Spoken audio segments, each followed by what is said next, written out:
কিয়ামত সংঘটিত হবে। আমি হুজুর যদি দৌড়ে মসজিদে চলে যাই নামাজের জন্য, আর আমি শীতকাল অবস্থায় কিয়ামত হয়ে যায়, আল্লাহর কসম আমার আল্লাহ আমাকে জান্নাত দান করবে। তো আমগুদুর তো মসজিদে থাকবো, আমগুদুর তো আর মন্দিরে যাবে না।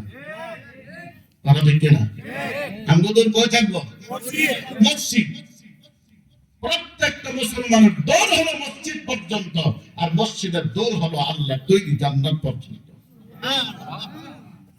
আম্মাজান খাদিজা ইন্তেকালের আগে রোজা ফরজ হয় নাই, যাকাত ফরজ হয় নাই, তো উনি কেমনে যাকাত দেব, কেমনে রোজা রাখবো? পর্দা ফরজ হয় নাই, তুমি পর্দা করবো কিভাবে? তো আম্মাজান খাদিজাতুল কুবরার ব্যাপারে কথা বলেন, একটু সতর্ক করে কথা বলতেন। যে আম্মাজান খাদিজাতুল কুবরা রাদিয়াল্লাহু তাআলা আনহাকে সরাসরি আল্লাহ জান্নাতে ঘর বানাইয়া আম্মাজান খাদিজাকে আল্লাহ সালাম দিয়েছেন। কে সালাম দিয়েছেন? আল্লাহ। আল্লাহ নিজে সালাম জানাইছেন। এমনকি যেদিন ইন্তেকাল করেছেন আল্লাহর নবী কবরস্থ করেন, কবরের পাশে দাঁড়ায় চোখের পানি ছেড়ে কান্না করতেছেন। সাহাবায়ে কেরাম বলেন, ইয়া রাসূলুল্লাহ, আপনি আর কতক্ষণ দাঁড়ায় থাকবেন? এবার চলেন বাড়ির দিকে। নবীজি বলেন, সাহাবী, আমি দাঁড়ায় থাকবো, কারণ এখন খাদিজাকে 3টা প্রশ্ন করা হবে। যদি আমার খাদিজা 3টা প্রশ্ন দিতে না পারে, আমি নবী দাঁড়ায় তার প্রশ্নের জবাবগুলো দিয়ে দিব। আল্লাহ জিবরাইলকে বলে, জিবরাইল তাড়াতাড়ি যাও, আমার বন্ধুকে জানায় দাও আমি আল্লাহ খাদিজার 3টা প্রশ্নের জবাব আমি আল্লাহ দিয়ে দিলাম।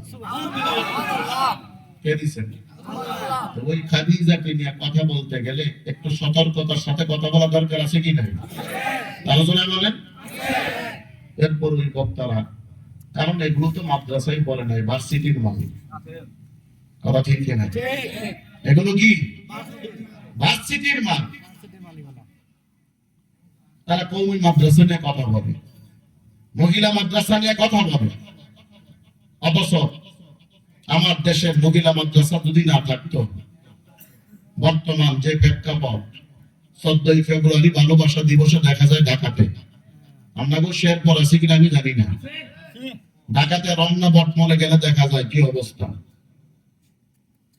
তো বলেন তো, শেরপুরে যারা আছেন, একজন মহিলা মাদ্রাসার ছাত্রী পাইছেন 14 ফেব্রুয়ারি? কথা কয় না। কথা না কইলে বুঝবো শেরপুরের মহিলা মাদ্রাসার ছাত্রীরা 14 ফেব্রুয়ারি পালন করে।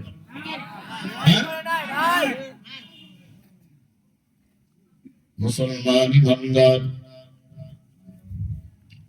আল্লাহর নবী বলেন, কবরটা যদি জান্নাত বানাইতে চাও